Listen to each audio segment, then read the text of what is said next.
Oke, selamat datang di pembahasan kali ini. Kita bakal kupas tuntas sebuah konsep yang menarik banget dan sering banget disalahpahami. Imam Mahdi. Tapi tunggu dulu. Ini mungkin bakal beda dari yang pernah Anda dengar sebelumnya. Jadi pertanyaannya, siapa sih Imam Mahdi itu sebenarnya? Nah, buat benar-benar paham, kita kayaknya harus mundur sedikit nih. Kita harus lihat lagi ke akar tujuan kenapa sih manusia itu diciptakan. Oke, siap. Kita masuk ke bagian pertama. Jadi semua ini tuh berawal dari sebuah janji ilahi. Sebuah peran agung yang sebetulnya udah ditakdirkan buat kita, umat manusia. Ada firmannya kepada para malaikat, yang bunyinya begini. Ini sebuah pernyataan yang luar biasa kan? Tuhan menetapkan manusia sebagai pengurus, sebagai perwakilannya di bumi. Ini nih, cetak biru tujuan kita semua. Tapi pertanyaan besarnya muncul. Udah kita penuhi belum peran itu? Jawabannya, sayangnya, ya belum. Dari dulu sampai sekarang, tujuan mulia ini rasanya masih jadi PR besar yang belum tuntas. Nah, ini poin yang krusial banget.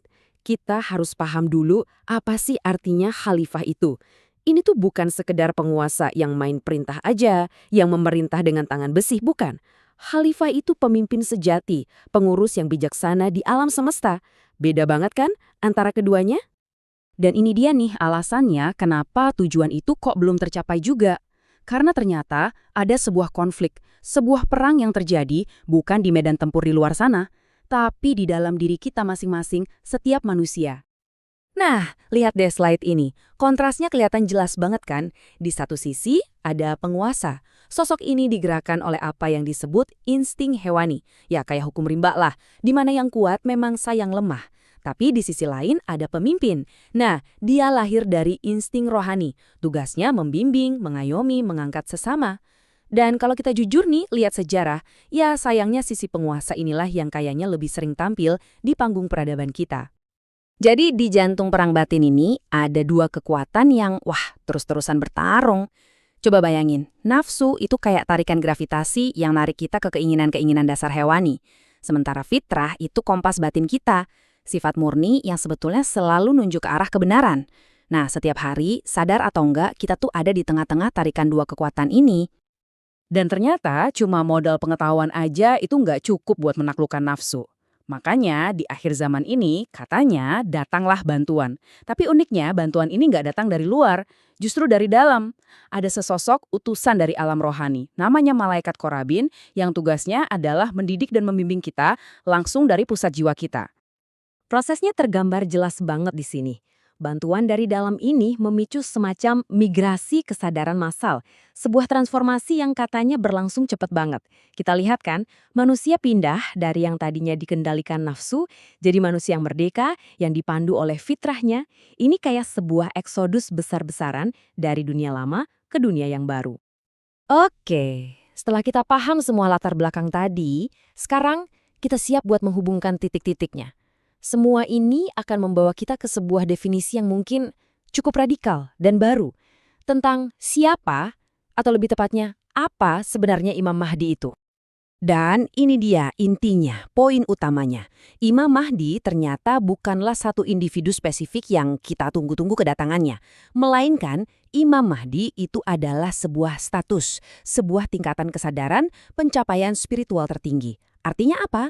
Artinya, siapapun, nggak peduli dari bangsa mana, agama apa, yang berhasil menyelesaikan perjalanan batin ini dan menyatu lagi dengan fitrahnya, ya dialah yang berhak menyandang status Imam Mahdi. Terus kayak gimana sih ciri-ciri orang yang udah mencapai status ini? Nah, mereka ini hidup berdasarkan 8 pondasi kebenaran. Hidupnya bermanfaat buat sesama, lahir dan batin. Tindakannya selalu didasari kesadaran, ketabahan, dan kesabaran. Niatnya murni, cuma karena Allah. Mereka melihat semua sumber daya itu sebagai pemberian, bukan utang yang harus dieksploitasi habis-habisan. Ibadah mereka diterima karena apa? Karena fitrah mereka udah berhasil ngendaliin penuh hawa nafsu. Mereka juga mampu membunuh dajjal di dalam diri sendiri, yaitu kecenderungan buat menipu dan merusak. Dan hasilnya, ya hidup yang penuh keberkahan dan kedamaian sejati.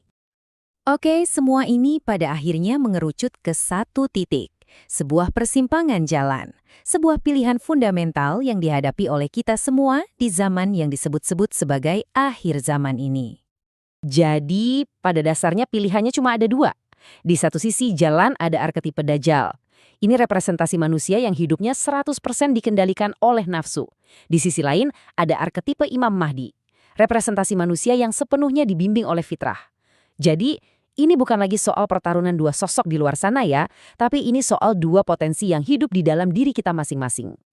Dan ini pesan utamanya. Semua ini bukan takdir yang udah harga mati. Menjadi manusia dajjal yang diperbudak nafsu atau menjadi manusia Mahdi yang dipandu fitrah, itu murni sebuah pilihan. Sebuah pilihan yang sepenuhnya ada di tangan kita. Di sini dan saat ini. Jadi, setelah semua penjabaran ini, pertanyaan terakhir ini kembali lagi ke Anda, ke kita semua. Di antara dua jalan yang terbentang di hadapan kita, dua potensi yang ada di dalam diri kita, Anda mau memilih jadi yang mana?